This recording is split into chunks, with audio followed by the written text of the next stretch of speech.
thank you all for coming. We really appreciate it. This is the third of these conferences I've been to, and it continues to grow. So we're really happy to see the growth in this conference and the growth in the biochar industry sort of more generally.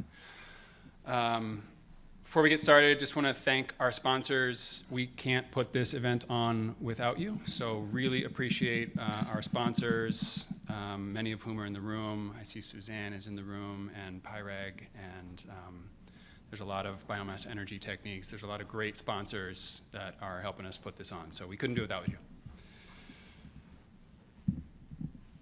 All right, so this is the Biochar Standards Workshop. If you think you're in a different workshop, you're not, but this is your chance to go to one of the other ones. And seeing no one move, I'll assume you're all in the right place. So building the foundation for an industry, we are moving forward on standards at US BI, and I'm looking to get more feedback during this workshop around what we can do next. I'm Myles with US Biochar Initiative, Karl Strahl with Oregon Biochar Solutions, and Chris Wiberg with Timber Products Inspection. In terms of the agenda, I'm going to give kind of a brief intro of USBI and why we're working on standards. Then Chris is going to talk about where we are on the American National Standard for the Analysis of Biochar. That's a project we've been working on for over a year now, and we are kind of nearing the end of that project. Then I'm going to talk about a potential framework for end-use standards. And then Karl is going to talk about biochar production standards. So that's going to be about the first hour. And then our intent is to break out into 3 groups to talk a little bit more in depth so we can get some actual feedback about these 3 topics. So each of us will kind of lead our little group. Some of us are probably going to migrate over to a different room. It's not that far. It won't be it'll be easy. I'll bring you there, and then I'll bring you back. And then we'll have a little report out at the end about what we found. So from there, I'm just going to jump right into what biochar standards look like in the world today. So there are a bunch of biochar standards. The most notable ones are the International Biochar Initiative has standards that have been around for a while. Carbon Standards International maintains the WBC and EBC standards. There are carbon credit methodologies, of course, so those are carbon standards. There are federal programs, NRCS 336, that is a program standard for using biochar. And then there's also this effort under ISO to develop a standard for biochar. They're all important for the biochar industry around the world. I would contend that generally none of these standards really meets the needs of the North American biochar industry. Starting with the International Biochar Initiative, that's a great standard. It's no longer maintained, so that is not a standard that is maintained any longer. It was developed, I think, back in 2015, or maybe launched in 2015. It was a really important piece of starting this industry, and I think it's been kind of deprecated, as I said, and now it's time to move on from that, clearly. Carbon Standards International, those are really good standards. They, in terms of their usefulness in the US, they are built on European laboratory analysis methods, and they're built on European regulations. So it's pretty hard to implement those in the United States. The carbon credit methodologies, obviously they're very important. They don't really have laboratory analysis standards other than those that are maintained by Carbon Standards International. But the other methodologies don't have laboratory analysis standards. And they also don't really have a whole lot for end-use standards. NRCS 336, that is just guidance around how to use it in soil. Right? So that's really just sort of end-use standards for a particular application when you're getting a cost share payment from the US federal government. And then ISO TC 238, those are important. That's an effort that's in development now. It's going to take multiple years, and anything through ISO is a relatively slow process, so it's not going to happen anytime soon. So our approach to standards, little box isn't supposed to be there, but that's okay. Just for a frame of reference, USBI, United States Biochar Initiative, we are a 501c3 nonprofit. We're focused on increasing production and use of biochar in North America. So within that goal, our focus on standards is really to collaborate with industry and the rest of the biochar sector to ensure that standards are valuable and not overly burdensome. We are not trying to move forward to develop standards that the industry doesn't want and that the sector doesn't want. That's not the goal. But we do have the time and resources to put into this if it seems like there's pretty clear mandate from all of you in this room and elsewhere. Like if there's a clear signal that we get that we should be moving forward faster on standards, we can do that. We aim to develop all of our standards through open processes, ideally through standards development organizations. We're focused on physical biochar. So we dabble a little bit in the carbon credit space. We maybe will dabble a little bit in the production space, but we're really focused on physical biochar, like the product that people end up buying and using. That very well fits within our organization's goal of developing markets for physical biochar. So that's really what we're focused on at USBI, is the physical product. And then, so we hope to lead on standards for physical biochar in sectors that would consider biochar to be biochar. So what do I mean by that? Well, a lot of people in the activated, you can sell biochar into the activated carbon sector, but most people in that space aren't really going to think about biochar as biochar. They're going to think about it as activated carbon, and they've got a whole set of standards that biochar producers are going to have to fit into those standards. We're really focused on those sectors where people might think about what they're using as biochar. So that's like in soil and agriculture, in restoration, remediation, filtration, a little bit in concrete. So like that's what we're focused on, is standards for the sectors that consider biochar to be biochar. Why standards? Oh man, the conversion really screwed this up, but you can see which one is circled here. It's that one with the big box on it. So we did this survey a couple years ago with International Biochar Initiative. We got 1,000 respondents from around the world, and we said, what are the key obstacles to growing the biochar sector? And I was just shocked by the fact that this was the 4th highest response, was lack of standards and specifications. That was really surprising to me. It continues to be surprising to me. So clearly there is demand for standards and specs around biochar. Now just digging in a little bit more on the laboratory standard, and Chris is going to go into detail on that laboratory standard, as I said. Beyond just sort of standards broadly, our organization, USBI, we partnered starting actually at the last Biochar Conference. I met Chris Wiberg at a table and asked him about how one would develop laboratory standards for biochar. And Chris launched into a 10-minute dialogue that immediately told me that Chris was the right person to help us lead this. And so we worked with Chris, we got Chris to lead this effort, and really the industry need for laboratory standards is similar to the broader topic of industry standards, but in terms of the laboratory space, again, there's 3 standards out there that are relevant: IBI, Carbon Standards International, and the ISO standards. I'll just kind of talk about some of the shortcomings in terms of the US industry and why we did this. For IBI, first off, it's not maintained anymore. And the other big thing with the IBI standards is that they use a set of disparate analysis methods. So they reference ASTM, EPA, ISO, AOAC, TMEC, and there's even a couple references to published papers. And so most labs out there, other than Mike, who is willing to deal with this, most labs will look at that and say, well, I don't think I can do this because it's like 7 different analysis method types. So that's led to not many commercial labs, and it's been really hard to kind of like scale that infrastructure to support the industry. The Carbon Standards International laboratory standard it's a well-done standard. It is mostly based on German laboratory analysis methods. They're adding some ISO methods and analogs for ISO methods to that, but there are no labs in North America that do testing according to the Carbon Standards International framework that I know of. And then the ISO standard, that's in development. It's probably 3 years away. It's also true that standard is being developed through the biocarbon working group or the biofuels working group in ISO, which means that it probably won't apply to biochars made from sludges and manures, things that wouldn't end up as biofuels. It's also true, the way that ISO works is that each country is allocated a vote, And so, from the U.S. perspective, I think we can move a little bit faster, and we're I think of a size that the U.S. can develop its own standard, because a lot of how the ISO standards develop, it's really driven by the European industry, because each country gets a vote. So the U.S. vote counts as much as Luxembourg. I think we can push forward on something in the U.S. that's more relevant for this market. So with that, I'm going to hand it over to Chris.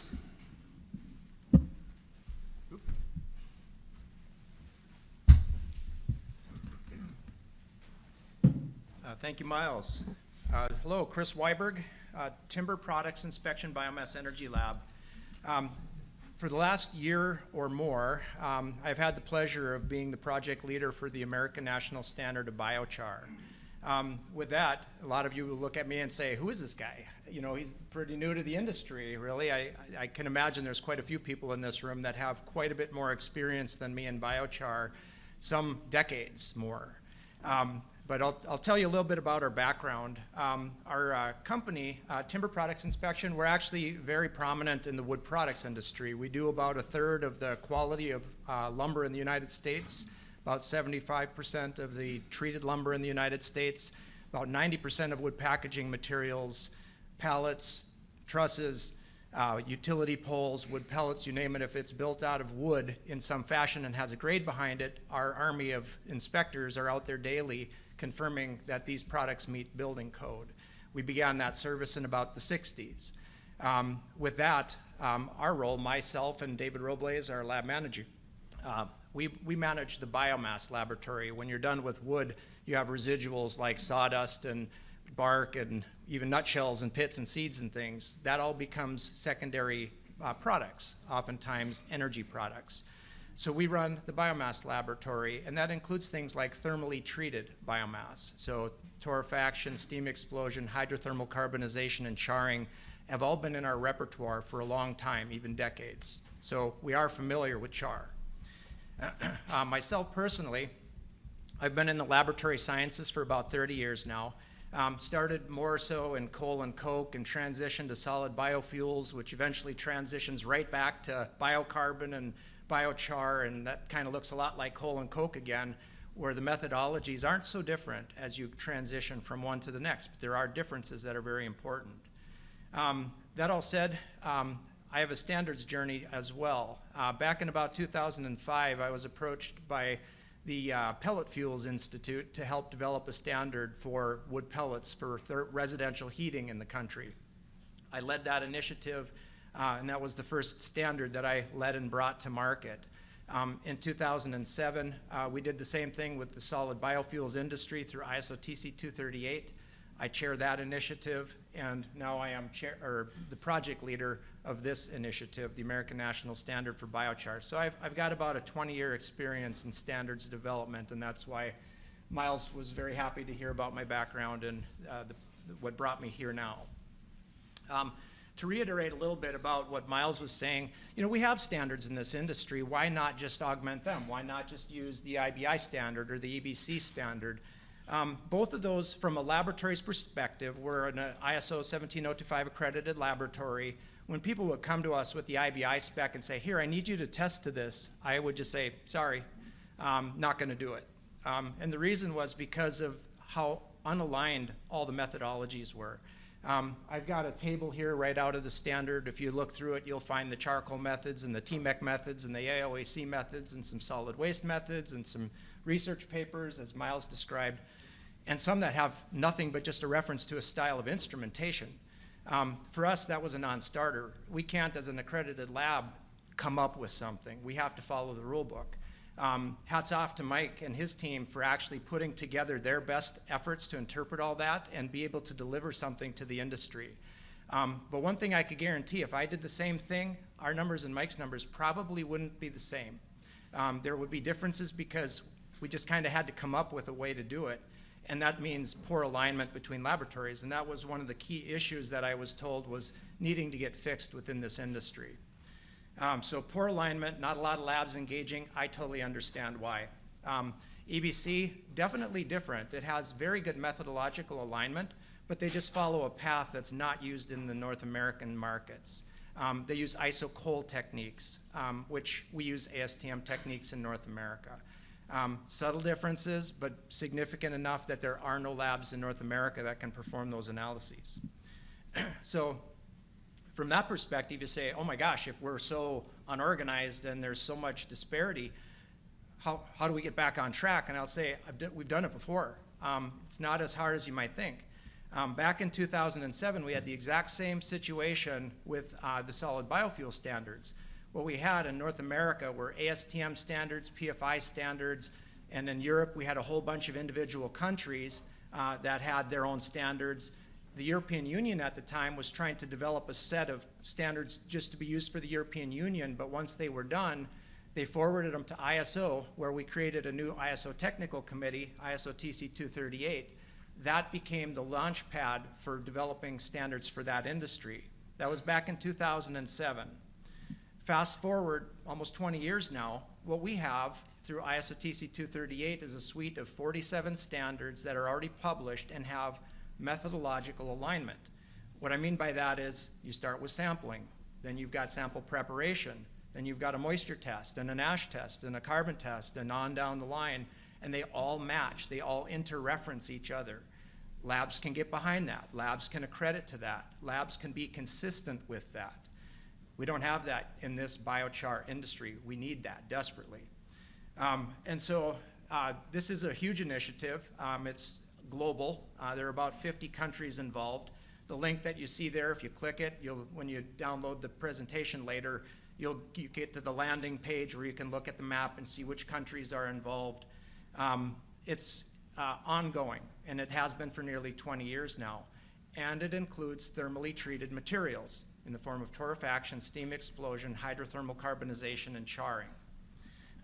Now, a couple of years ago, it was the steel sector in Canada that came forward first and said, you know, we don't know where we belong. You know, we're not really in the coal sector, we're not really in the solid biofuel sector. We need carbon, high purity carbon, but we don't know which methodologies we should follow. Do we fit within your group?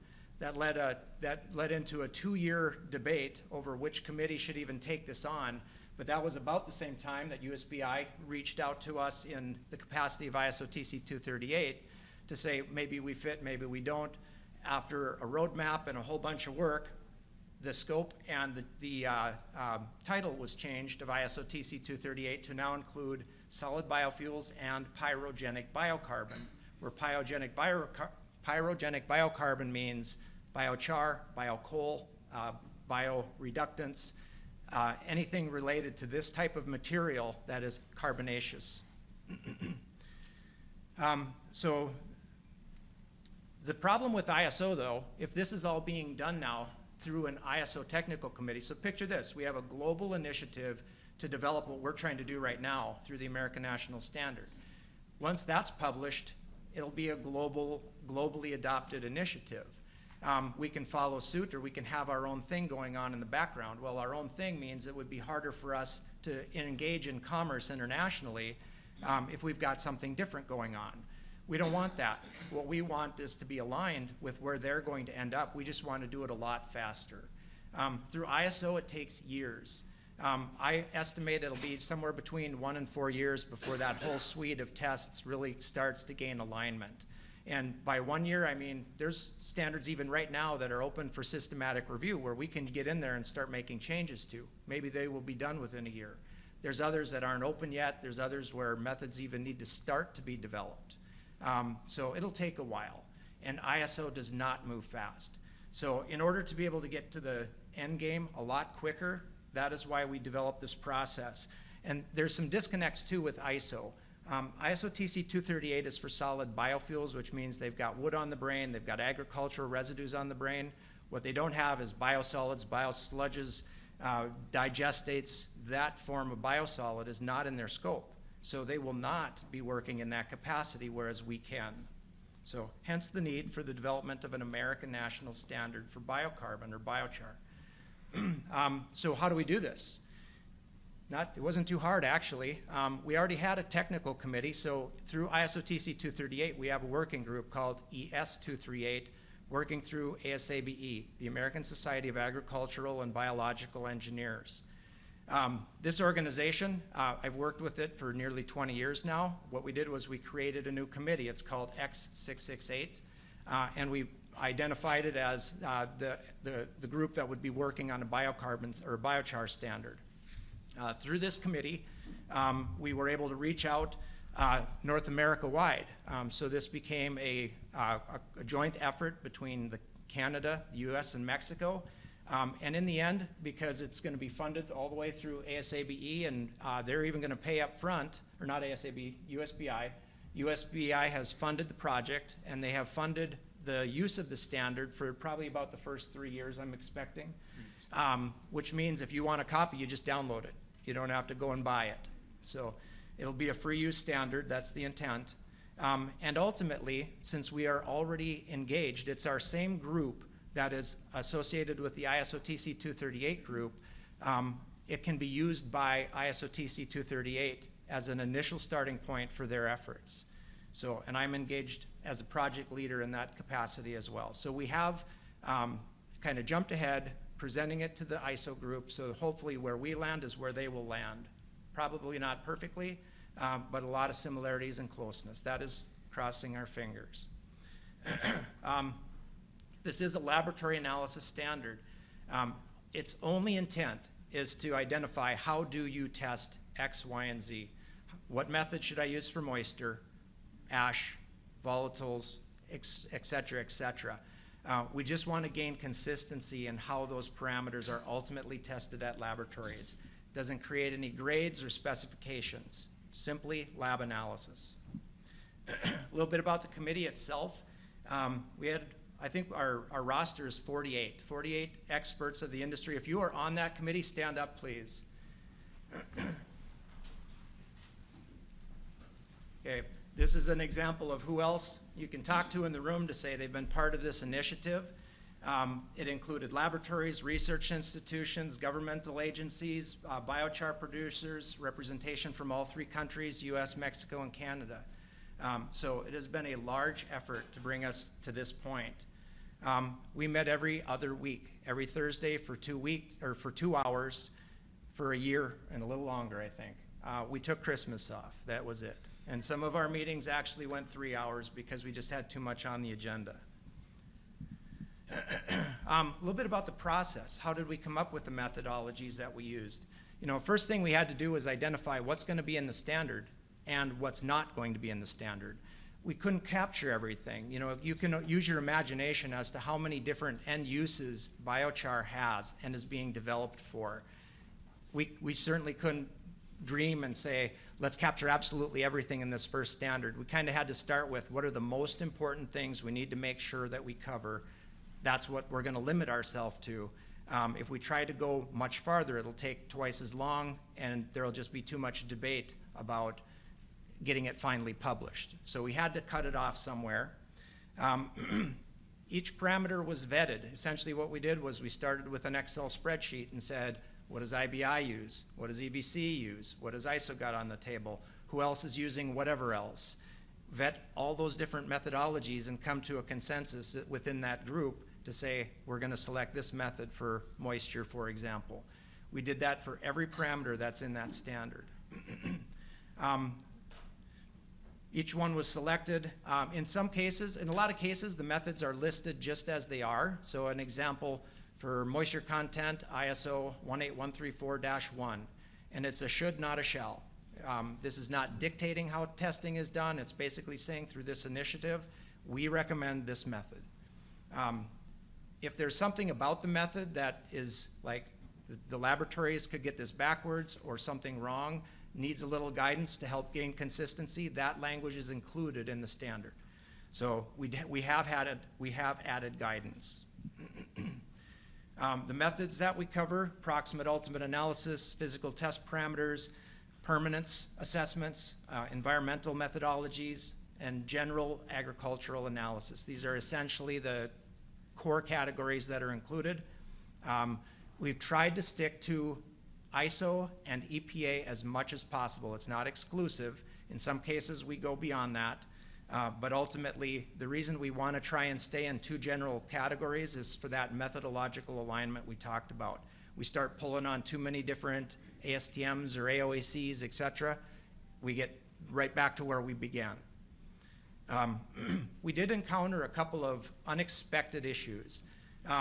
We called it, most of them were essentially related to high ash biochar. And by high ash, that was still, couldn't even really define it. Is that 5% or is that 50% or 80%?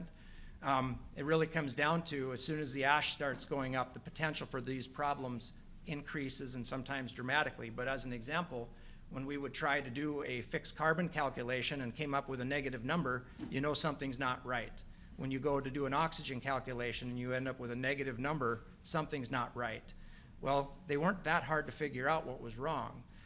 Ultimately, it's the math and the equation that's wrong.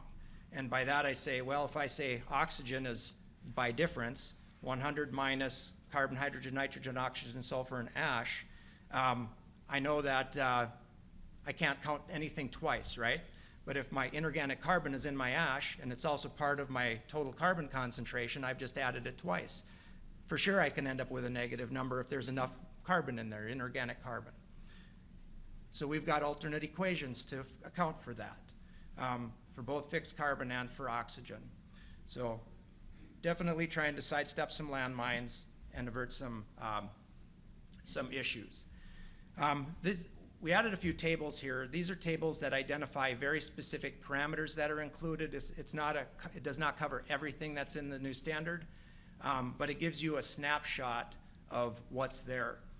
So examples, moisture, ash, volatile, fixed carbon. This is the proximate and ultimate analysis parameters. You can take pictures or you can just download it later.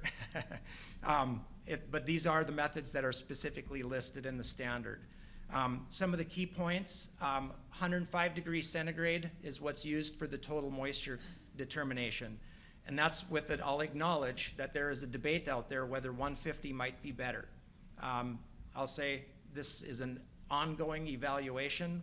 Even if published, we'll be looking at all of the potential concepts like 150C might be better for your moisture content. But for now, the global alignment is around 105.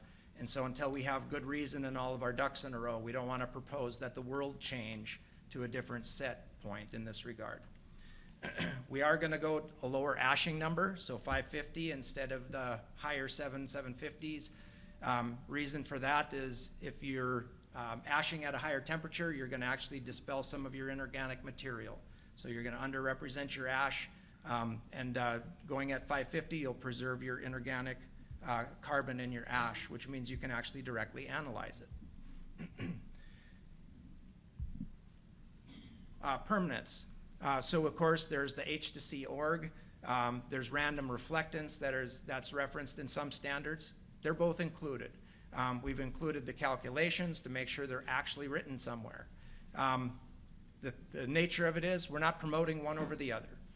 If the scheme says they want to use random reflectance, we reference the method. If the scheme says they want to use the H to C org ratio, the methods are included. So it's a step-by-step walk you through how to do the math on these. Physical properties, fairly simple in its scope, relatively few, but this was actually one of the more complicated discussions. Specific surface area is very complicated. We found that there is no method that'll actually give you a true representation of your surface area. What you get is a snapshot of a certain pore size, and it could be change up your conditions a bit. You might lower or increase the range of your pore size, but ultimately you're still just getting a snapshot. There's a lot of discussion and debate that still needs to go into assessing specific surface area. What we've got in the standard are essentially some basic conditions to use if you're using a nitrogen BET, and a warning that basically says whatever you get is a snapshot. The more different techniques you use, you'll get different layers of information that help you understand your product. Environmental analyses, there's quite a few of them. For North American purposes, or I'll say United States purposes, it's pretty simple. Stick to EPA methods and don't modify them. The EBC likes to say, let's do our PAHs and our PCBs using toluol. We'll get a better extraction, right? That's sound knowledge, right? There are no labs in North America that will perform that analysis. It's because they follow the actual EPA methods as written and are accredited to them. So it's not unto them to start changing up what's used by our regulators. So for now, we need to keep to the EPA methods as they're published. Dioxins, PFS, metals are all included, and they're essentially as EPA methods. What we also found, though, was Canada has different requirements. They add the ISO techniques. Mexico may or may not use them. It's kind of up to the local jurisdictions. So when you take a look at the standard, what you'll find is that environmental regulation is up to the beholder in which market you're trying to operate within. So it's not a one method only potential. If you're operating within the US, it's sticking to EPA methods. Outside of the US, you'll have to look into local jurisdictions. General environmental analysis. So we've got properties in there for nitrogen, sulfur, chlorine, metals, pH, liming, salinity. We did come across a pretty interesting situation with metals. EPA methods and even the ISO techniques, if analyzed directly on whole biochar samples, very possibly may underestimate your metals.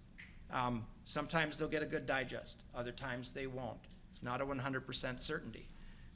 We found that if you do ash the material and digest the ash, you'll get full dissolution. But we also know that under certain circumstances, you may still get a good digest direct on the biochar. So this information is written up and included in the standard just so people can understand that there are some pitfalls. All right. So where are we at? The committee has voted on it. It has been approved by the committee. It's out for public comment, which lasts through September 22nd. In the blog, you can go into this link, which will show you where the blog posting is. That gets you to the point where it says, here's how you get a copy. Here's where you submit your comments. We've still got till September 22nd to submit comments. Project is anticipated to complete by Q4 2025, so we're hoping to cross the finish line soon. But it is not through the last stages. We're still getting through public comment. And then, of course, adoption would be great if once published, all the schemes review it and incorporate it and start working in that direction. One of the things of special note, though, understand that this is not a perfect project. What we've done is try to shake out the inconsistencies and rein in a better layer of consistency with the methodologies. Add guidance and get it so that people can understand how to better frame up your lab analysis so that there's less variability between the laboratories. It's a work in progress. So even once published, the anticipation is that there will be further renditions. There will be additional projects coming down the road. They are to be refined over time. So with that, thank you. And, thank you, Chris.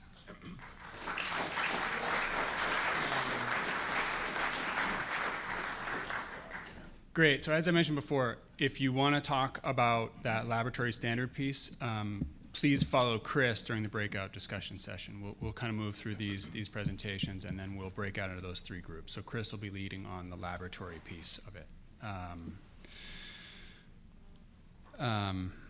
All right, I'm going to jump into end-use standards. And this is a simple presentation slide deck.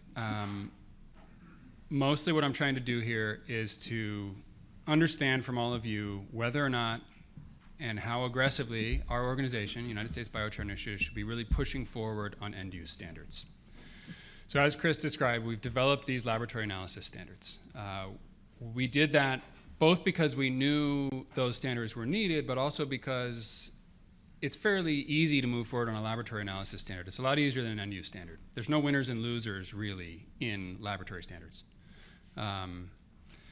So end-use standards very well could have some winners and losers, right? It will have impacts on biochar producers and users.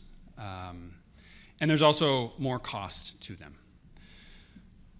So as I said before, we're focused on supporting the growth of the North American biochar industry. End-use standards, I think, have a lot of value. They could be pretty critical to growing the industry. But we do not want to push forward on standards that aren't a benefit to the biochar sector. We're not trying to add a whole bunch of cost to all of the biochar producers out there, but we do recognize this might be a valuable benefit to the industry.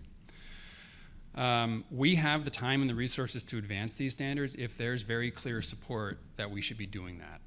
But again, there are plenty of other things that we as an organization can work on other than standards if it doesn't seem like there's really clear support for pushing forward end-use standards. So the following slides present an argument and an approach for how that might happen and what they might be. This isn't, don't think that this is something that I'm going to start on, that we're going to start this process with or without you. This is a potential argument, but I am really interested in hearing feedback, and that's what I would like to hear in the breakout session on end-use standards, is really just feedback about whether we should be moving forward on these and what they might be. All right, why would we need them? I would say clearly there's been a lot of growth in the sector. There are some significant concerns out there around quality, product market fit, consistency. There's a lot of questions from different end user groups around health and safety of biochar. There are some real concerns. There's also a whole lot of different types of biochar. So it's pretty hard sometimes to know if one biochar is similar to another and how you might know whether it's suitable for a certain application. There are risks in some biochars, and I think there's a lot of perceived risk with a lot of biochars too. Whether risk is perceived or real sometimes doesn't actually matter. Standards could potentially reduce friction in the marketplace. There are a lot of groups out there that are interested in biochar but are hesitant. So they could be a really important component of moving forward. So in terms of what we're thinking about pushing forward at USBI is a do no harm end use standard. So this is really a standard whose goal is to ensure minimum safety criteria for all end uses of what people would consider to be biochar. We also think there's probably some need to push forward some sector end use specific standards that are a little bit different. There might be some differences there, and I'll get into some of these potential approaches to this. We really want to support continued product experimentation in the biochar sector. We know there's a lot of product market fit still going on in the biochar sector. We're not trying to push forward rigid specifications that prevent product market fit or marketing or product development. That's not the goal. And just kind of two call-outs here. Another reason we did the ANSI standard for biochar analysis first is that we can build any potential end-use standards on the analytical methods that we now have developed in an ANSI standard, so we can use that as the foundation for building end-use standards. It's also true that if we move forward on end-use standards, standards really only mean anything if there's certifications. So it doesn't make a lot of sense to push forward on a standard, end-use standards for biochar unless there's a way to certify the product. So what might be the benefits? Obviously, quality assurance, reduced friction in sales. I think there's also the potential to form a basis for rational regulation of biochar at the state and federal level. A potential to also guide end-user specifications. And I think there is some real reduced risk of bad outcomes for biochar and perceived bad outcomes. There are costs, obviously. There's a lot of time that goes into developing standards. If we develop a certification program, there's going to be very likely additional analysis costs for biochar producers and users. Right? You have to be able to specify frequency of sampling is something that gets put into any certification standard. There would be certification costs for a biochar producer. And very likely we as USBI would push forward on laboratory round-robin trials to make sure the tests that are underpinning any sort of end-use standard or certification to make sure that those test methods are repeatable by different labs. In terms of what the structure might look like, I think a lot of this really, in terms of a do no harm end-use standard, really comes down to pollutants. Are there pollutants that we can sort of exclude from biochar? That's kind of the important part at this point, in my opinion, is really making sure that biochar that gets sold, that you can guarantee that it doesn't contain certain pollutants. In terms of the end uses that I'm thinking probably where biochar is biochar. It's probably soil amendment, fertilizer components, horticultural substrate, stormwater management, concrete and asphalt. And in that soil amendment space is not just agriculture, but like urban uses, restoration uses, right? Anytime you're putting biochar in soil.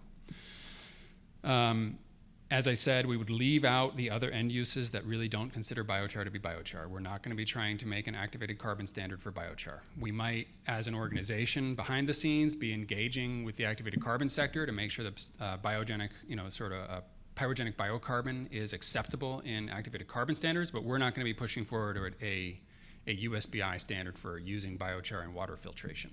I don't think anybody would really think all that much of that in the water filtration world anyway.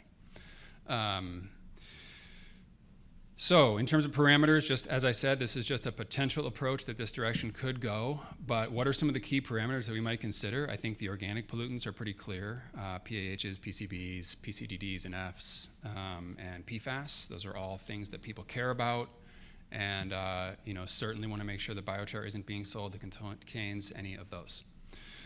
Metals are clearly something that's important. Metals are a little different because metals are in all biochar. Metals are also essential plant nutrients. Some of them there on that list are essential plant nutrients and pollutants. It really has to do with the concentration and loading rates of metals. So I think those would be in there, but those would very likely have allowable limits for metals, not a sort of zero value expectation. And then moisture. I put moisture there mostly because of the issue around potential self-heating and self-combustion of biochar. This is something that came up in the laboratory standard development, was how do we ensure that biochar doesn't self-combust, right? Because it is something that can happen. What we came up with there is that there aren't actually methods that are perfect at this point for assessing the self-ignition potential of biochar. So, one way you can address that in the short term is to have a moisture requirement, that you just sort of require some amount of moisture in a biochar sample to make sure it sort of has very low self-ignition potential. In terms of other parameters that might end up in the sort of specific end uses, is feedstock is a good example. Just the example I'll give here is, we might decide as an industry that right now we want to exclude wastewater treatment biosolids biochar from being used in horticultural substrate.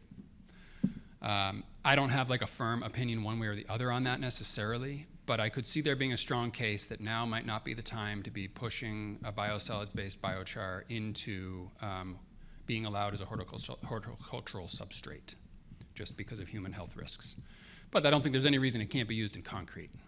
So that's an example of where we might have some different requirements for a do no harm standard for some of these different end uses. Salinity and ash content might come into that space too, and obviously there's more, but that's just sort of an example of like how we might do those different end uses, might have a little bit of specifics that are different than the general do no harm standard for biochar.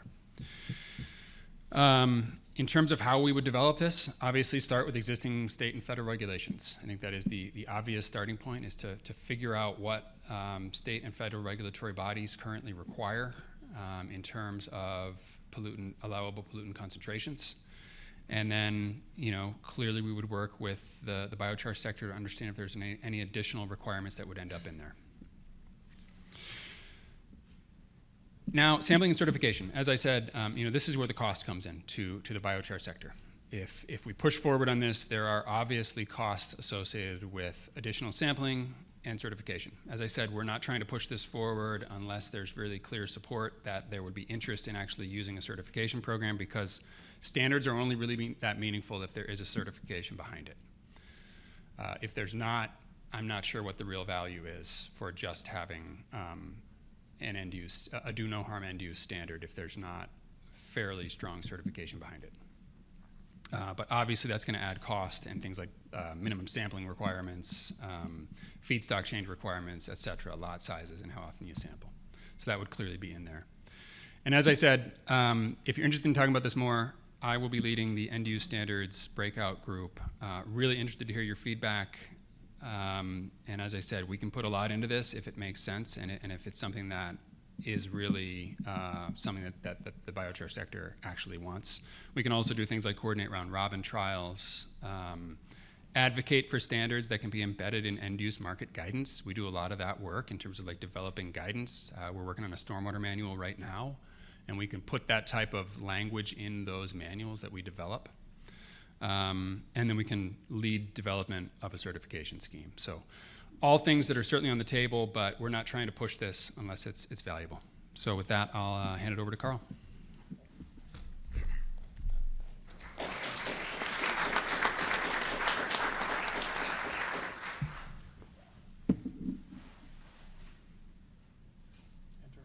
Yeah, just down or yeah. All right.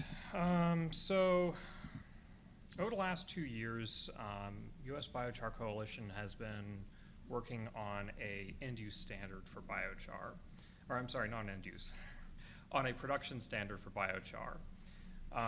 This is a standard that looks to set forth a structure for essentially documenting how the biochar is made, what the process conditions are like, the allowable feedstocks that would be used for these for the production of biochar, and basically spelling out the existing regulations that are in place that oversee the production of biochar at various types of plants.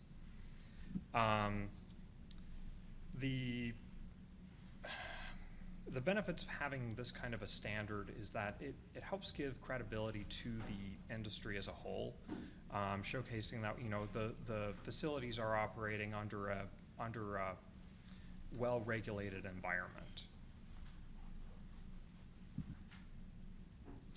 So one of the things that the standard does not do is it does not set forth the characteristics of biochar. We may get into that in a future iteration, or that may be more towards the end use side. But this basically will get you the,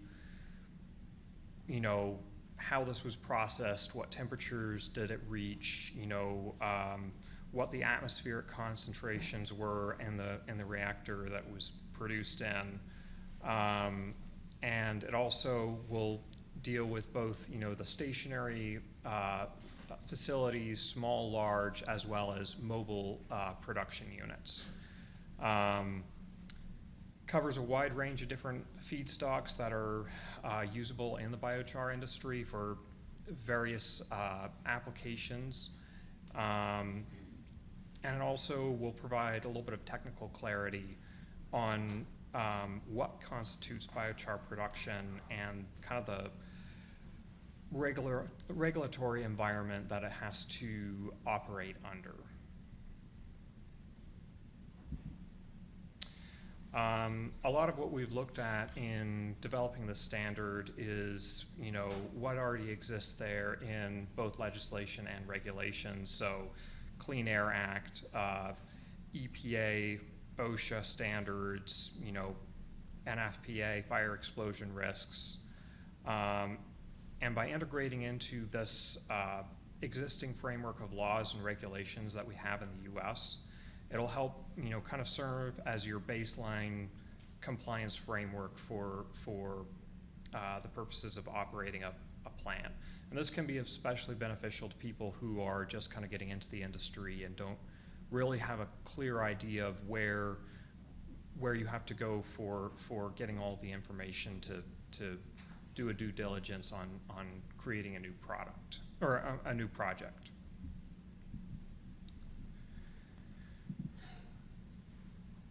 Yeah, so one of the things that will be very important for having a well-regarded industry is being able to showcase that you have a plant that is operating, at consistent levels. It's not having a lot of temperature cycling. The atmospheric conditions within the reactor are fairly consistent, and it'll basically help with the credibility of the material that you're making.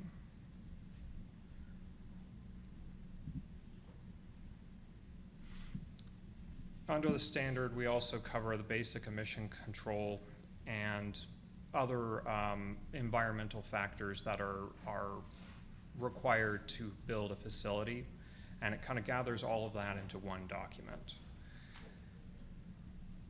So also covers several different types of technologies, such as mobile systems. You know, they're going to have very, very different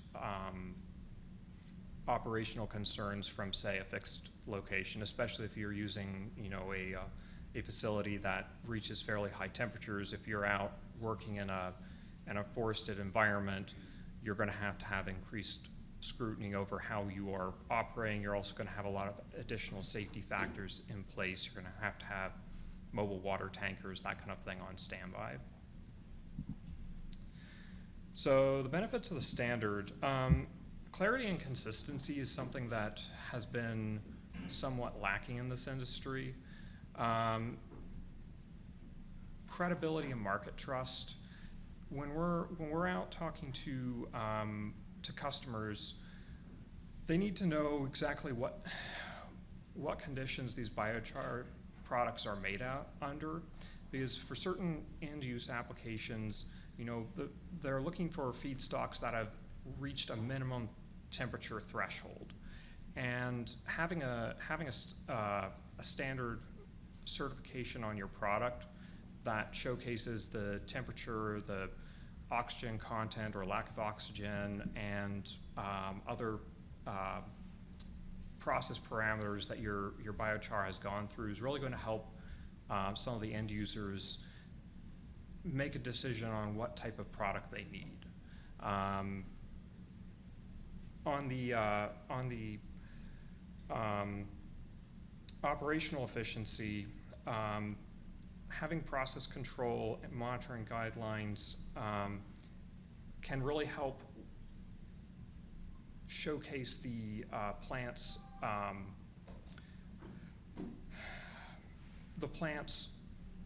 production capacity, and it helps with the excuse me, I got lost here. It helps with the public's perception of the facility and why it's being operated.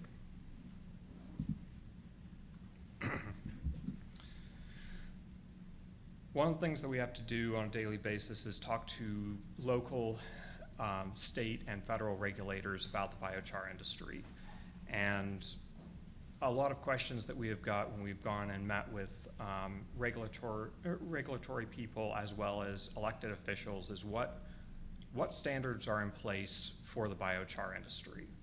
So having this clearly spelled out will help the folks that are out there talking to our legislators, as well as also talking to other groups. So environmental justice groups, you know, they're going to want to see if somebody's going to build a biochar plant, they're going to want to know how that plant is operating. You know, what are the concerns for the areas where these plants are being built? Are they going to be an enormous source of pollution? And having a standard in place will help guide them to, you know, basically see the emissions profiles, the operating temperatures. They're going to be able to see how much feedstock they're going to be pulling in, how much biochar they're making, that kind of thing. The other thing that will be important is for people that are creating carbon credits. All of your emissions data, all of your feedstock data, and other plant operational parameters are going to be clearly spelled out and monitored and verified by a third party.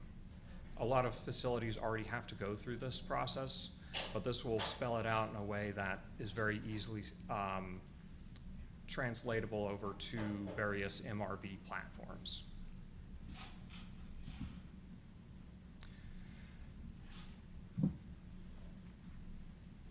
I think I've already gone over the transparency aspect a little bit, but yeah, so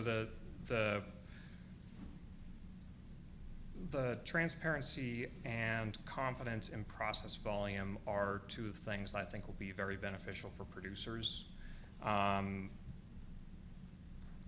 As this industry has grown, we sometimes see fairly large projects come and they're asking for bids, you know, to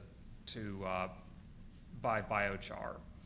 And having a standard that says you operate this kind of plant with this amount of feedstock coming in each year, and basically documenting the output of biochar from that feedstock will help a lot of producers in basically showcasing their plant's performance and output.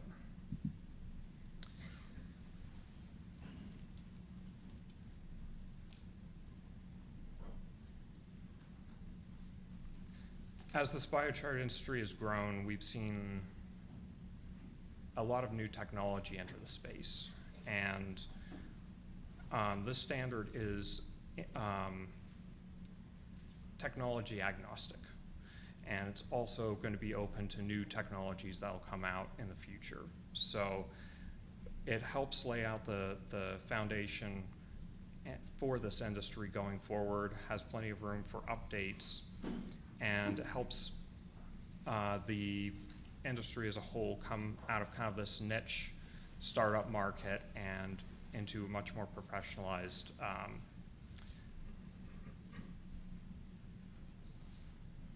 more of a commodities market, if you will.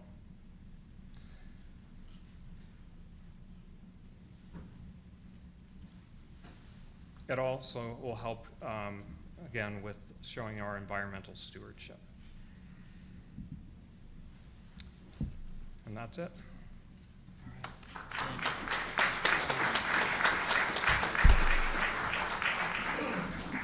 So at this point, we're hoping we can break up into 3 groups. So I'm going to go lead an end-use standards discussion. Anybody who's interested in talking about end-use standards, I'll meet you back at the back of that room in like 2 minutes, and then I'm going to walk to this room like right behind us. It's kind of like out and around. We just don't have enough space in this room to really get into groups.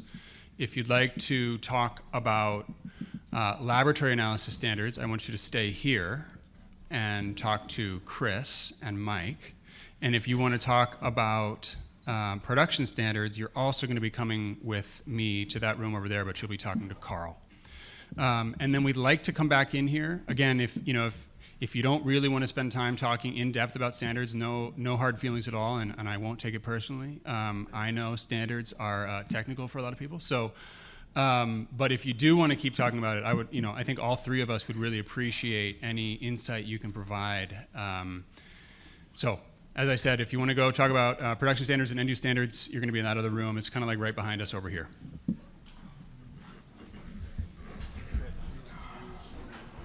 Sure. Okay, I'll see how many there are. Karl, we're going to go back to that other room, but there's kind of 2 spaces that we can take.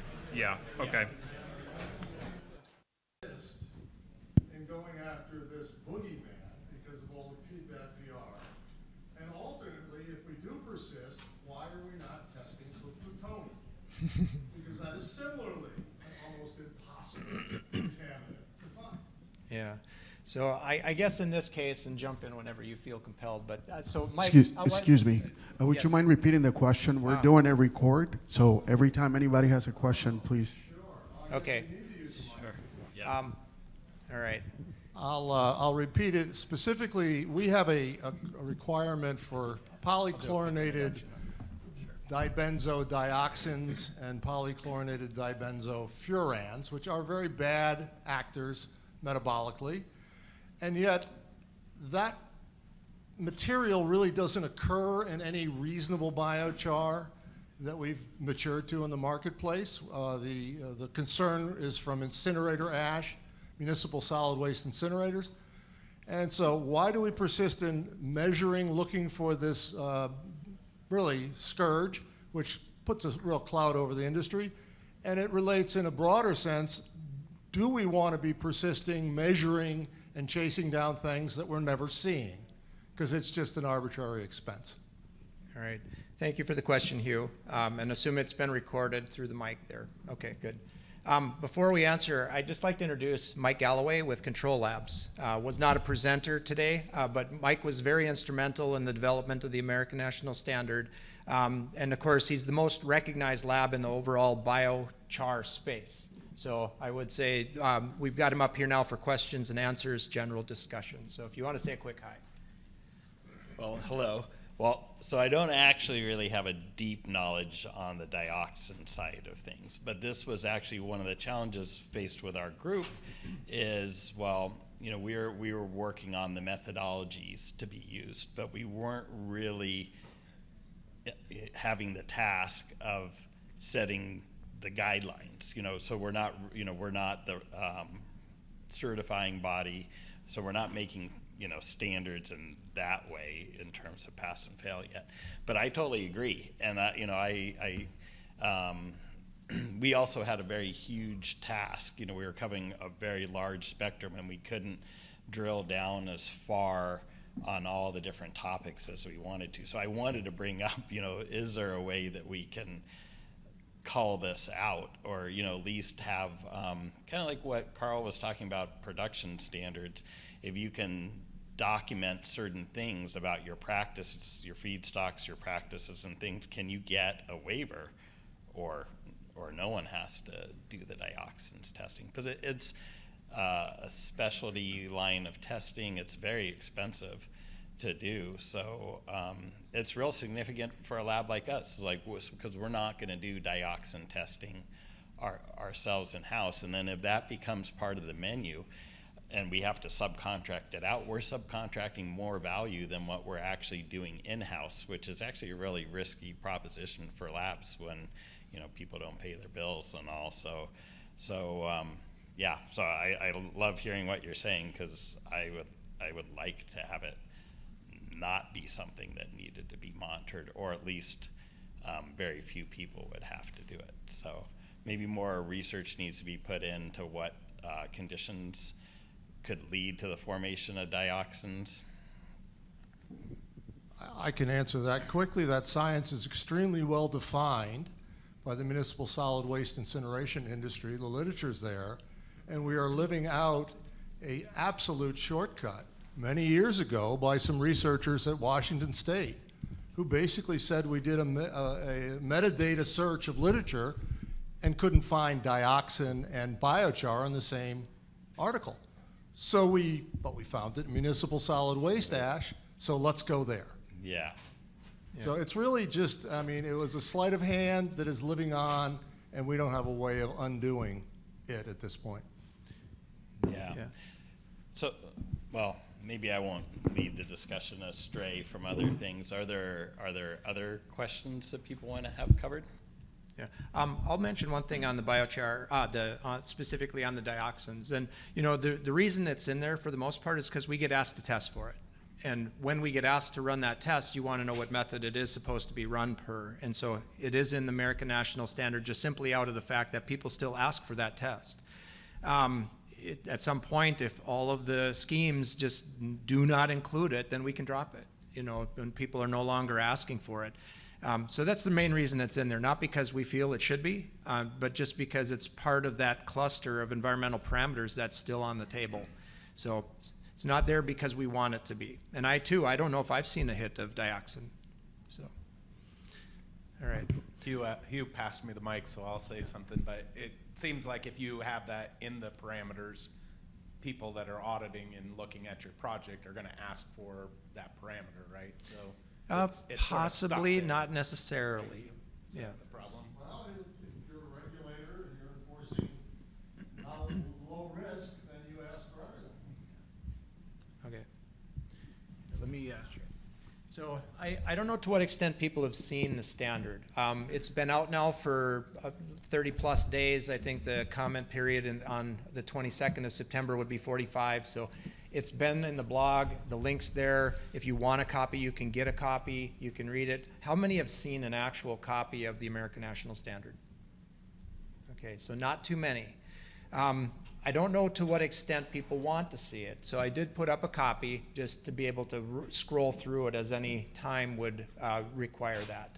Part of the presentation was to kind of talk you through what's included in it, not necessarily to read you paragraph by paragraph, right? But all that language is there. It's open for everybody to view now. And if anybody literally in the moment needs to get access, you know, come talk to me afterwards or whatever. We can get you to the link and we can get you to see a copy and even comment during the comment period. So It's not being withheld from anybody. It's publicly there, but there is a process that we have to go through for the individuals to access it. Okay. And the reason for that is ASABE has to document any responses and who they have sent it to. So, all right. Are there other general comments? Yes. At the mic, please. My name is Carrie Collins. I'm one of the founders of Collins Pallet and Recycling out of Gary, Indiana. I'm very new to biochar. We are very big in sustainability. And I'm trying to figure out, as far as, I guess, regulations and things go with the biochar, is there anything specifically with using recycled pallet residuals and processing them? And are there things that are specifically tailored to that when it's not essentially clean trees or forest timber being used in the biochar?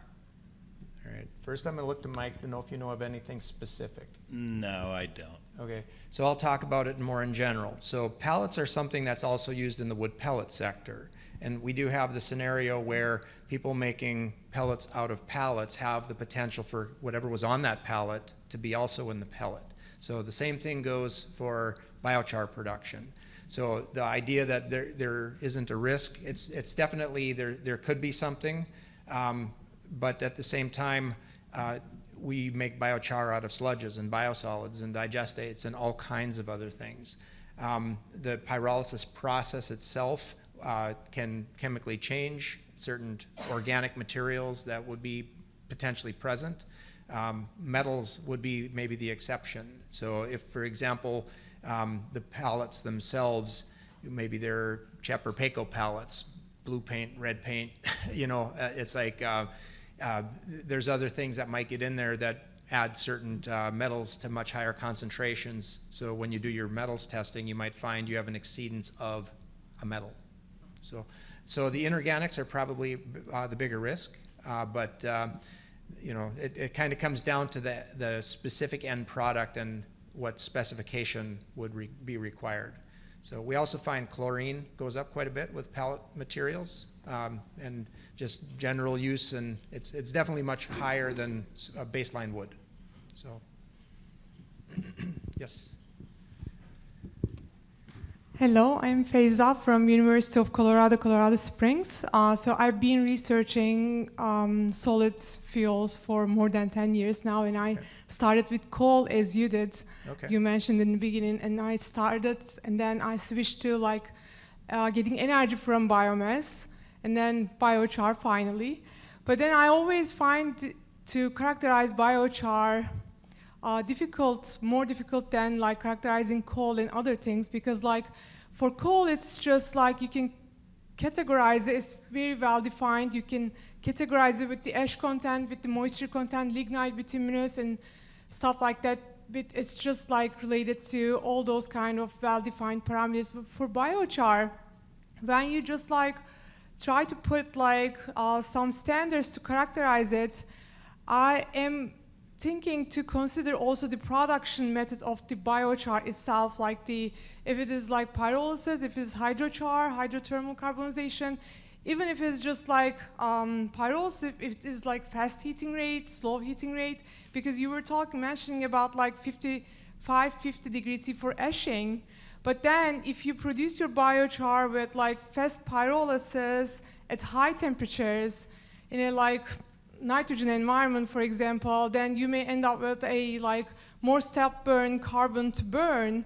You can just like sinter those carbon, and it may require like higher temperature for ashing, or like you may end up with different volatile structure inside right after like fast pyrolysis, like biochar. So that I'm wondering if you are also including like production method of biochar in order to characterize them and just like put certain, because as I said, like it's not like classifying coal, it's a lot like different, even like the environment, like pyrolysis environment, if it's active, steam pyrolysis, carbon dioxide pyrolysis, or nitrogen pyrolysis will change the end application. That's what I was going to ask.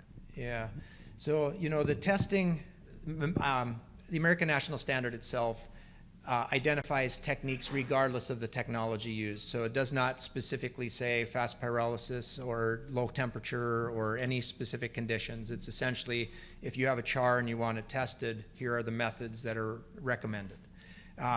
You know, the part of the next step is the concept of, should there be classifications for different types of chars? And that's actually what they're talking about in the other rooms, you know, whether or not there's a need for them or not. One thing I can share is on an international level, so ISO TC 238 is also ongoing. They're working on 2 classification schemes, but they also aren't looking at it, they're looking at it in the context as a product standard. If I made a char and it would be lumped into certain categories, it's not specifically specifying that you have to produce it in any specific technological way, hydrochar versus you know, charring or any of the above technologies. So most of the standards that are already being developed are agnostic when it comes to the way you made it. It's more about what did you end up with and what could that be used for. But it's still wide open, and that's kind of why we're having this discussion. What do we need to do? So that's where we ultimately need to go. If you say, this is where the standard is as of now, where do we need to go next? And that's what we really want to ultimately get to. Where are we lacking? What key pieces are not there? What key items should we work on next? So that's, and I know I didn't fully answer your question. I think it's more of a still in development. I have some comments on it. This was actually, at least what I perceive your question or thoughts were, this was actually a rather detailed topic that we covered, and there were, I don't know if conflicting is the right word, but there were multiple considerations coming into play. Like, so for the choice of 550 degrees C, that's actually common for many materials. It's adequate for that, where it really may not be for biochar. But then there's the need that some labs, for their ability to measure carbonates, they're choosing to ash at 550, where they're not losing the carbonates, and then they can take that material and analyze it for carbon there. But it wasn't an easy decision, and so it is something that, you know, I think more thought for sure can be put into. I wanted to put in more experimentation. We just run regular muffle furnaces currently. I have a TGA, but I haven't put it in use, and I was going to do some experimentation on that side of things. Yeah, another question, sorry about that, but as a follow-up, like comment or question, you were talking about like muffle furnace or TGA, again, like they're kind of like really low heating rate like systems. When you produce biochar, for example, after you produce, again, you can determine volatiles and everything. But then if you have a slow heating rate, it just can also make like secondary charring, like polymerization, and then it can just like show your fixed carbon more than what was in there before, because of like just like the testing method that you're doing. If you do a fast heating to a certain level, those volatiles will just like escape suddenly from the like particle. But then if you do slow heating, they will just like do secondary polymerization, end up like being in the char matrix at the end. So these kind of like things can also change the result of the analysis. That's why I was always like thinking about always this, just like using this fast heating as a complementary analysis technique for the like slow heating systems. And it can also just like mention like ignition delay for like US BI like talked about like self-ignition problem for the biochars.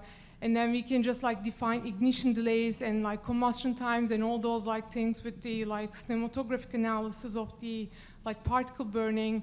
And then there also we can use fast heating rates in order to get a like realistic view of the characterization of the particle.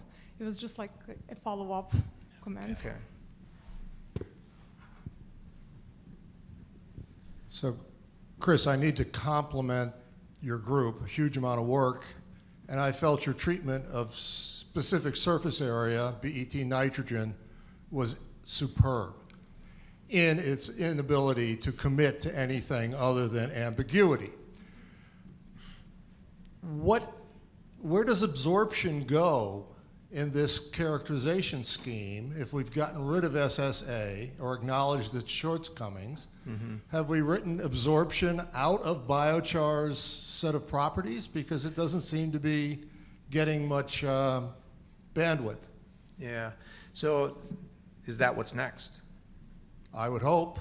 Well, then that is what that's what this workshop is about. Actually, Mike, you Yeah. have been using butane activity for many years, and you provided a correlation to SSA. Do you feel the industry wants that information? Do you find people requesting it, or is it just part of a package? It's just part of the package, but Nick is the one who runs our day-to-day program, so he has a better feel for, how many people are inquiring about it. But me personally, I haven't fielded any questions on it other than we had a company that they were using charcoal filters, and they needed to try to assess the life left in their filters as a regular monitoring, and so it wasn't really your a biochar client per se that was asking for it, but so it's just been part of the package since Frank put it in place. So. Yeah. And I'll say we get some requests for specific surface area, but not that many.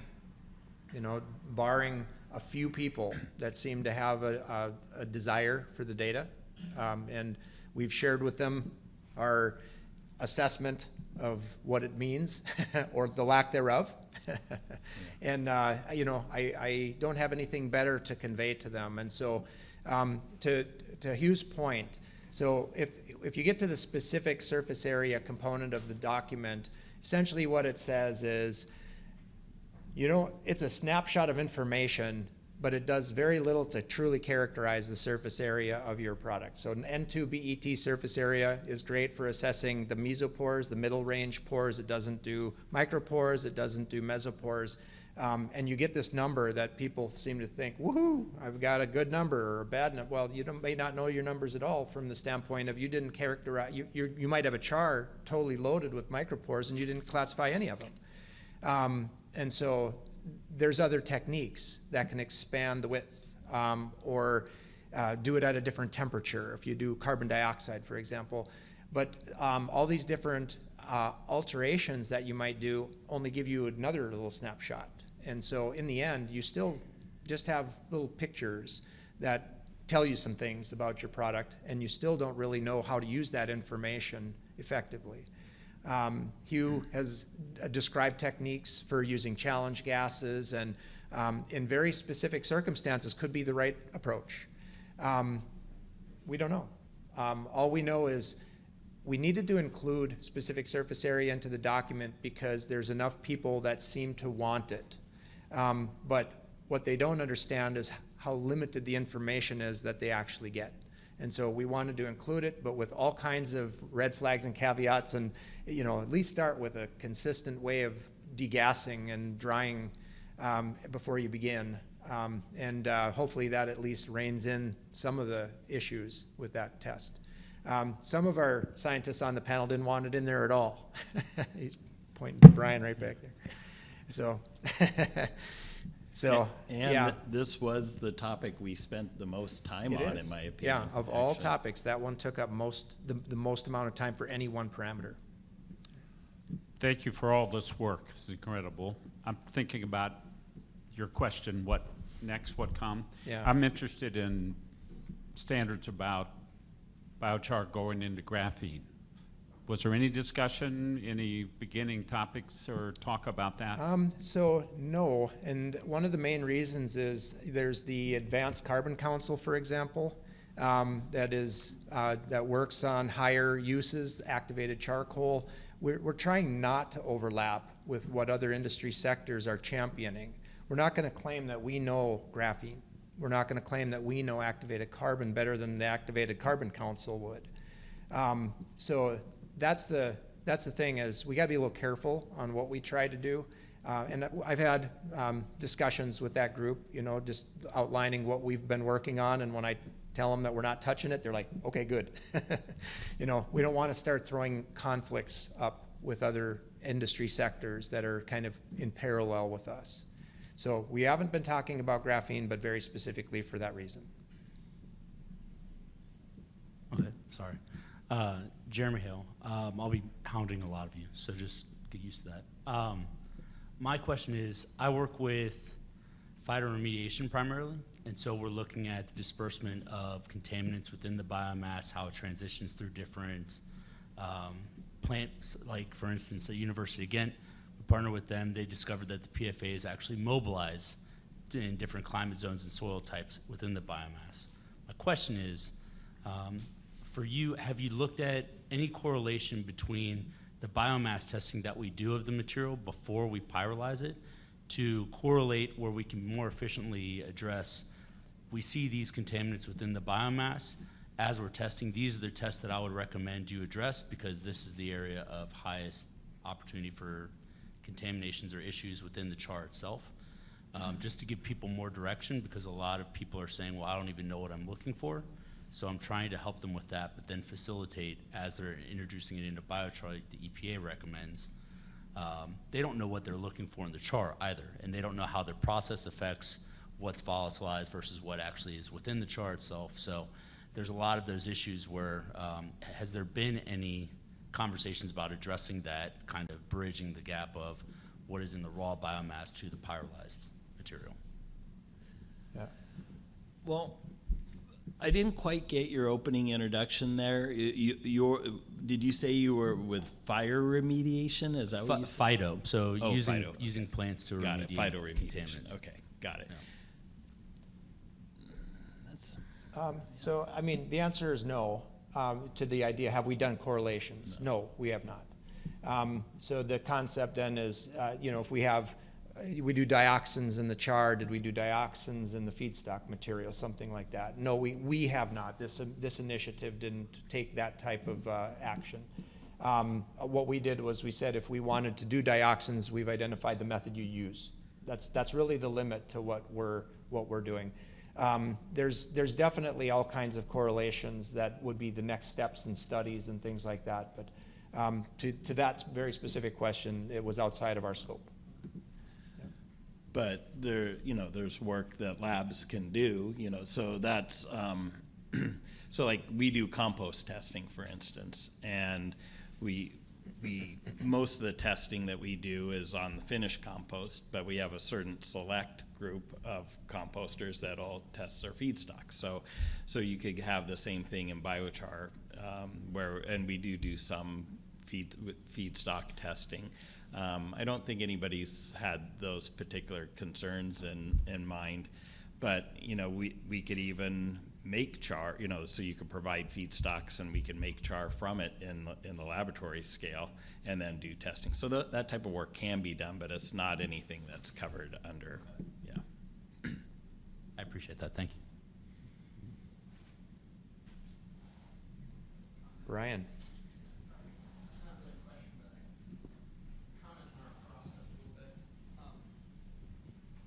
I think, that the challenge for us is you have all these contaminants of concern that you generally see in these other sectors. And when it comes to biochar, if you look at how it's mostly being made, it's mostly woody biochar. It's not contaminated that much. And if you look at, PFAS, PAHs, very rarely do those show up in these typical processes, right? So, however, we're not here to pick winners and losers, right? As far as like which contaminants we want to include, that has to be dictated to us by manufacturers and people that are actually in the business of certifying biochar. And hopefully, me personally, that those certain things get eliminated, right? Because we do want it to be not onerous to get certified for your biochar. But yeah, I do think there's a sense that there's a lot of these legacy tests that we're transferring to the biochar sector. But I think it's through time and feedback that we're going to figure out where we can eliminate certain tests and focus on what actually matters.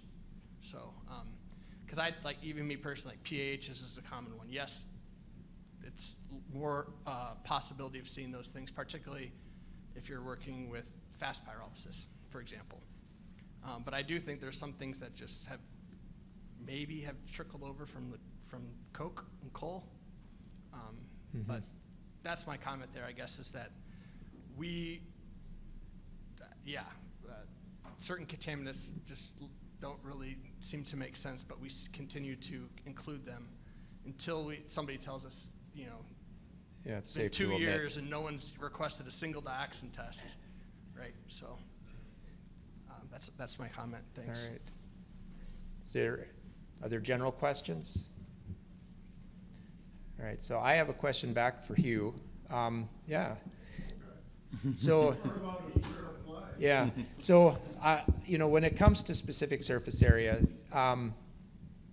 what is ultimately the idea is we wanted it in there more specifically to help people understand what they weren't getting, right? Because there's a lot of people that are thinking that it means more than it does. So we wanted to make sure that there was a method listed, and we wanted to make sure they realized what they weren't getting.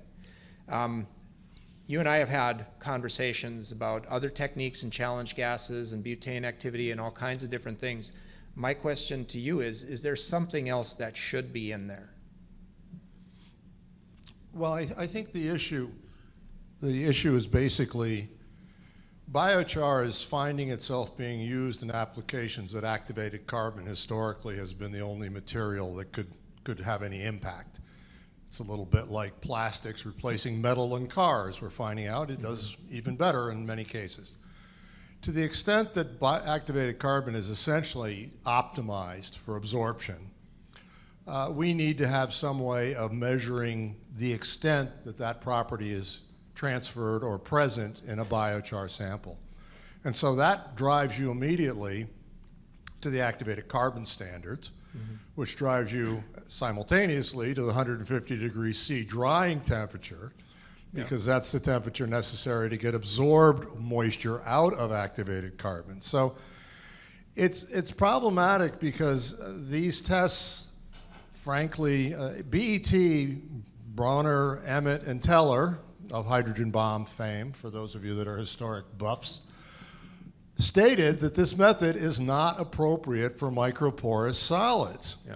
So the point at which you're taking the guys that invent it and ignoring their guidance and then cramming it down the throat of a measurement and reporting for another material is really flying in the face of what it was intended to do. Surface area is basically used for catalyst supports. You have a certain kind of equal energy surface. You're going to put a certain number of catalytic sites on it. You don't want to put as many as you can, but you don't want to put more because they come together and cluster and you lose precious platinum atoms. But that's the only application.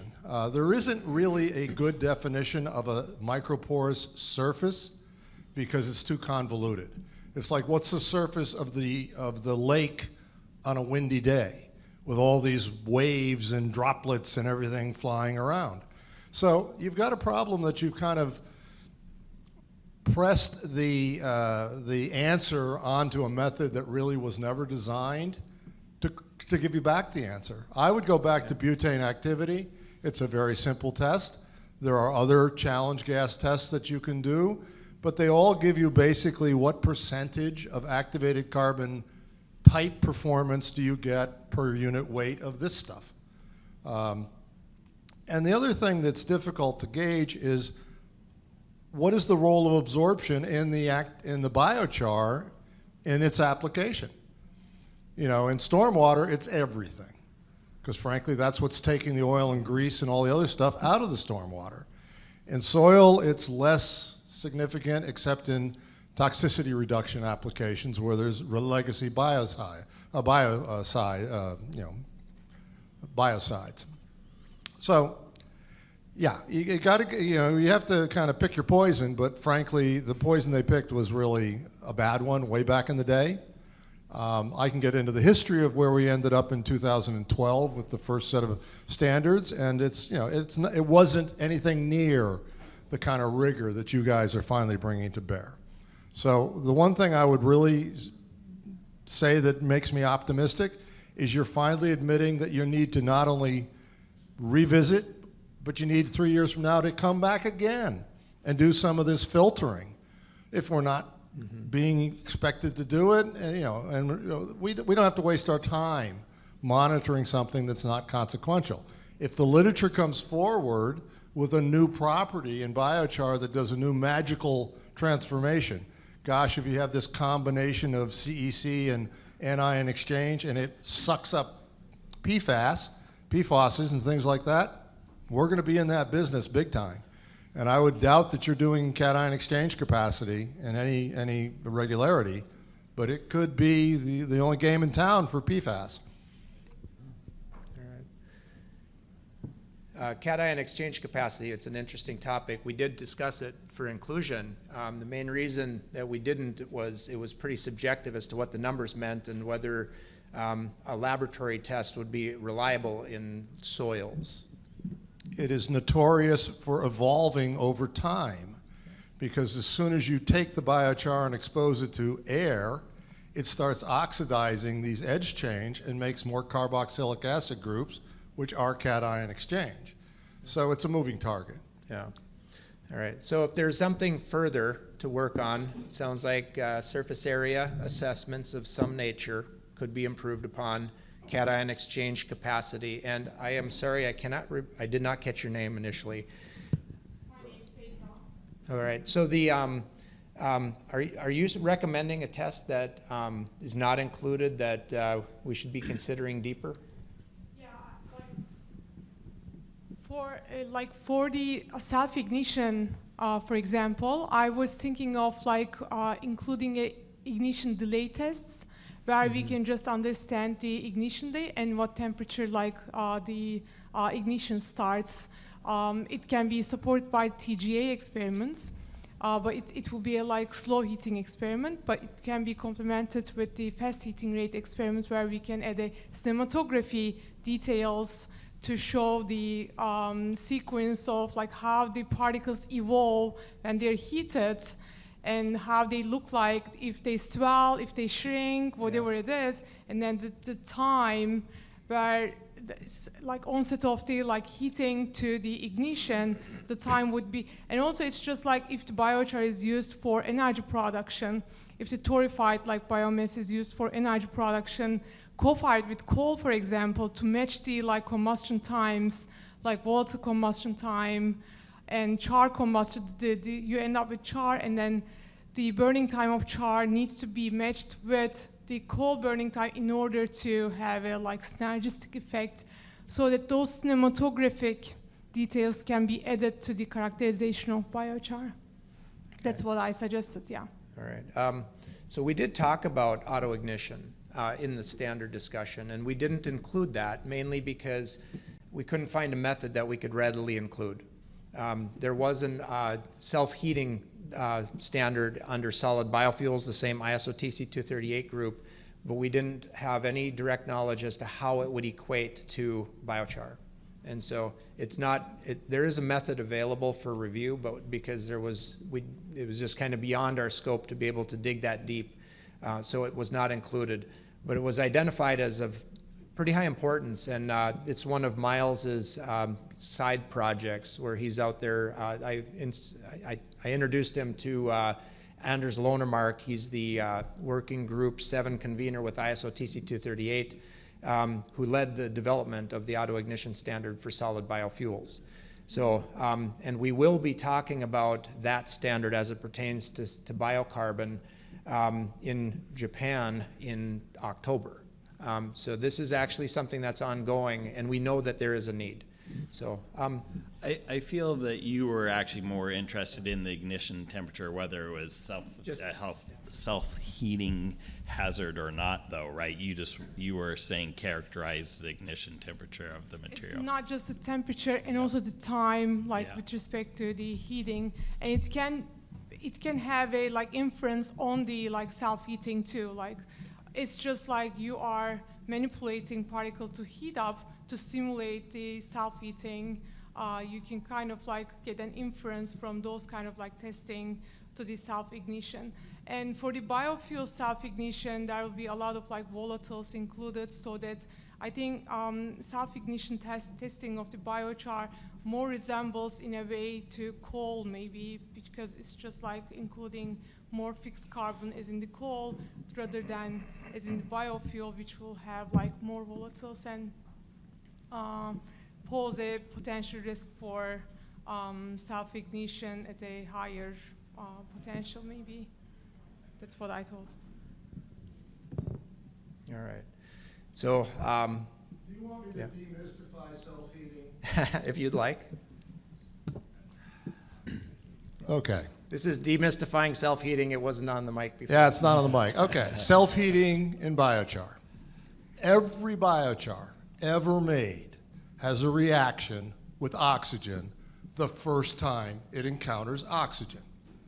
So if I'm burning something like in a flame cap, it's exposed to a background of oxygen the entire time. And the surface is passivated to oxygen active sites. Just like the oxides that form on aluminum, there's a number of sites in graphene that will absorb, phys-absorb, then chem-absorb an oxygen molecule. It releases heat. If I don't have that char seeing oxygen before now, as soon as I expose it, it'll start to heat up.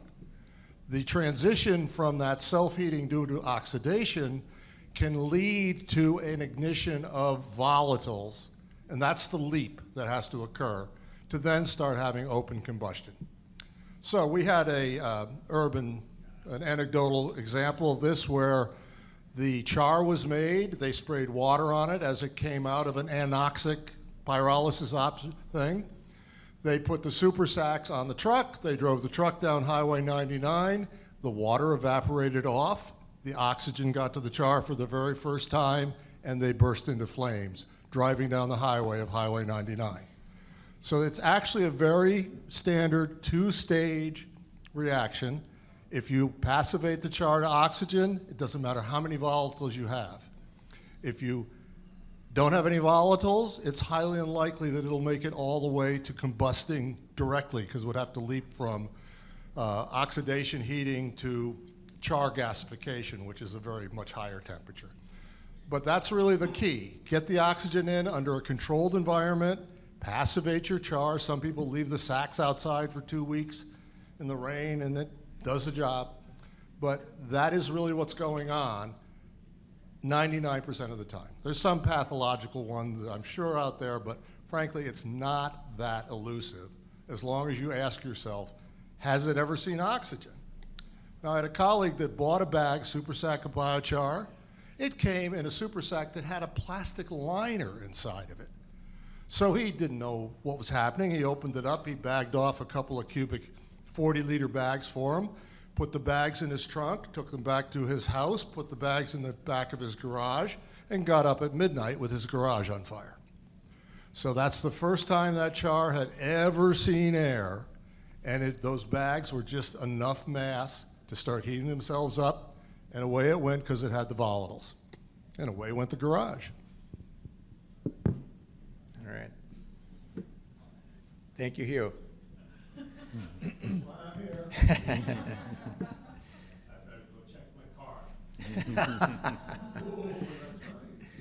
All right.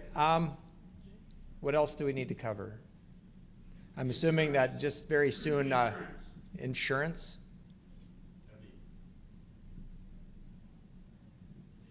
Obviously, there's going to be liabilities with any kind of standards. There's going to be discussions. So there's a whole ecosystem. I think the world's got a lot of experience. Forestry standards, marine standards, fair trade standards. They have a lot of standards. And so there'll be an insurance world that'll grow up around it and perhaps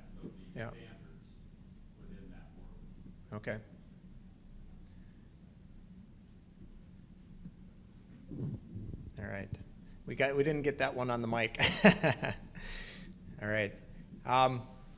You know, so I'm expecting the other groups will be coming back in fairly soon, so hence the reason I'm asking any other thoughts and various questions. Yes. So I'm not sure if this covered so far, but I was also thinking about carbon removal potential to quantify for that. Okay, And could you start it again with the mic?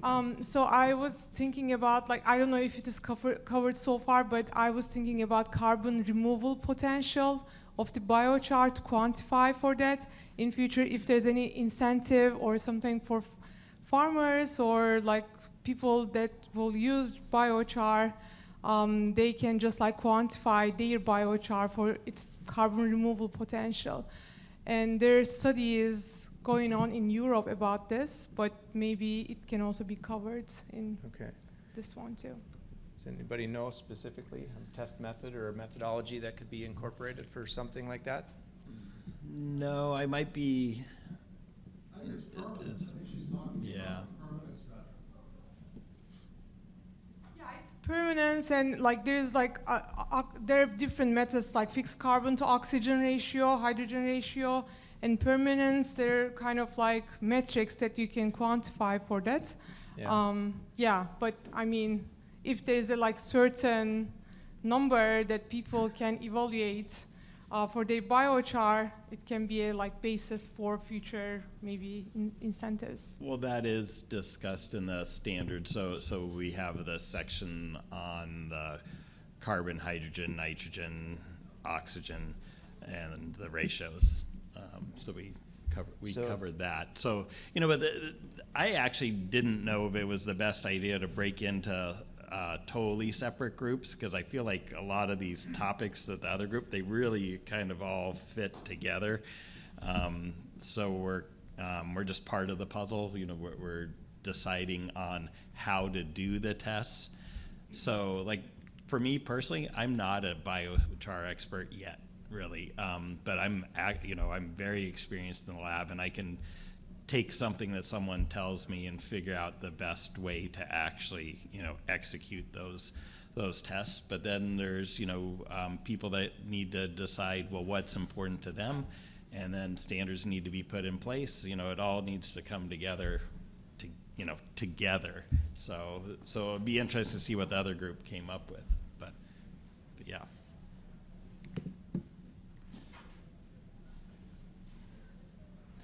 All right. The H to C ratios are for more of a longevity, permanence being in years, for example. Carbon, is that what you're thinking, as a carbon removal potential, or are you thinking more in terms of tons of carbon removed per a type of feedstock or a type of char? I mean, carbon removal potential, as you said, like carbon removed per ton of like biochar that you buried. Yeah. In other words, if this char, they might all have the same H to C ratio, but this one has a rating of how much carbon you're actually removing, and that's better than this char versus this char, something like that. Right. Okay. I'm not aware of anything specifically already developed, but I guess we can keep our eyes open for something similar. Is anybody familiar with? I guess I had a question on the 0.7 HC ratio. So you're measuring the persistence. You know, some of that might be tied back to carbon market and end use. Yeah. But you know, much like greenhouse gas emissions, if it's twice as persistent, shouldn't that have value? And somehow we stuck to the 0.7. But you know, what if it's 0.71? Then it's not. No, it's no good for anything. How does that, I know it's like translating into carbon markets as to what the value is, but how did we get stuck on the 0.7? And you know, if it's persistent for 50 years, isn't that better than 5 years? And isn't that contributing something? So how does that get missed in the standards?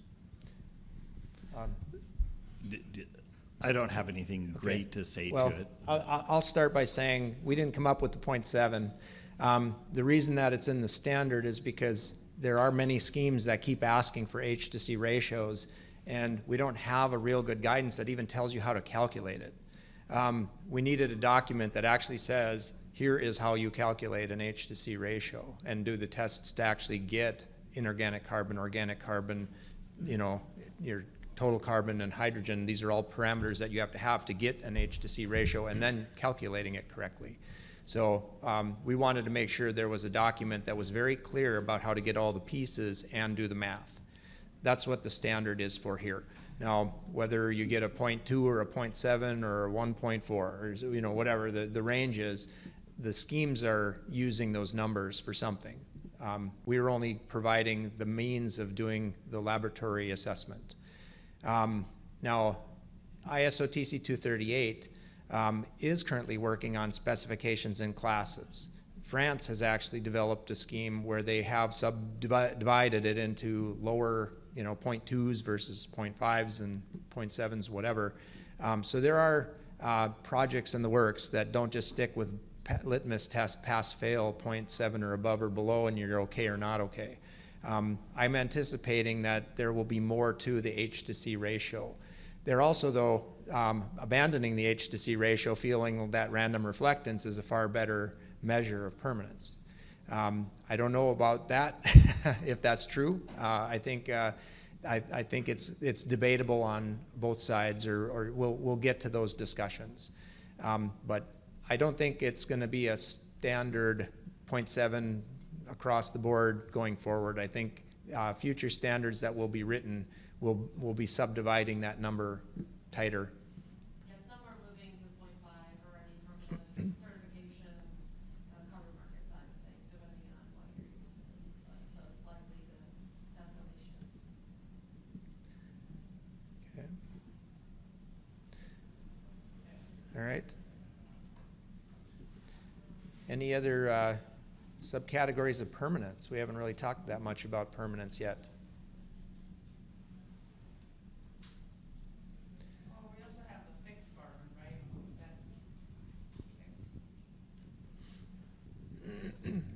There's some correlations that can be done between the H to C ratio and the fixed carbon. There's Okay. some linearity there. But people need to remember that these standards were standards of methodology. We're trying to determine the best methodology moving forward to test the biochars. Now, whether those numbers that we come around with meet certain guidelines or people want this number or that number, I think that's the next step.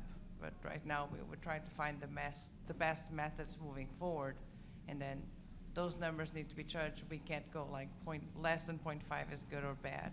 There's a continuum there, right? Yep. That needs to be understood for all properties measured. It's not right or wrong, it's just that's the number you came with. Now it's up to the customer to decide if that's of that interest or not.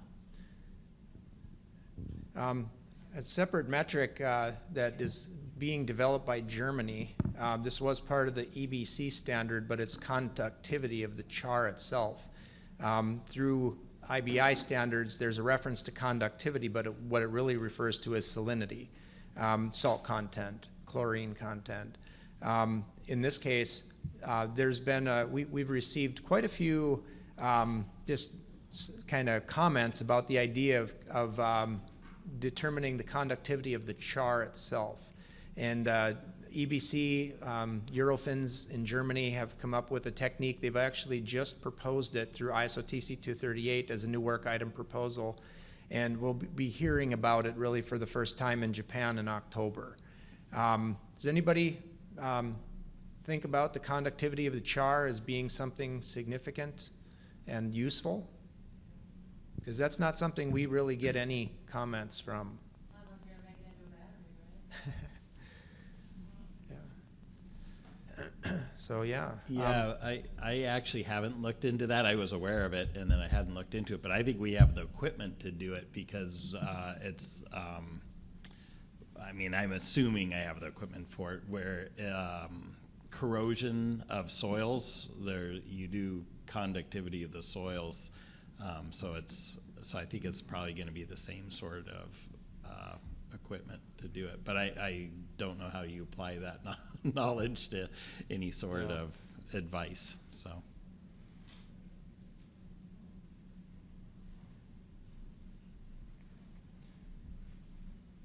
I'll give you a heads up about an ISO initiative. So France has been very vocal about setting specifications and classes for char.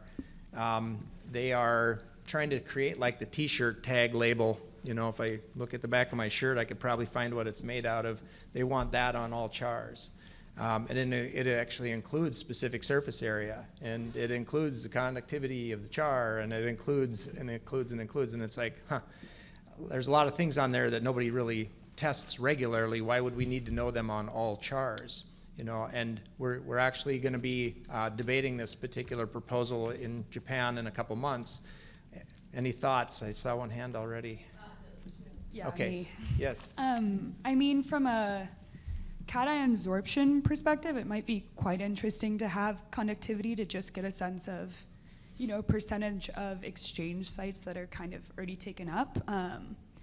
Now I'm in like carbon credit markets more, and people are starting to think about deploying char with geochemical like CDR technology.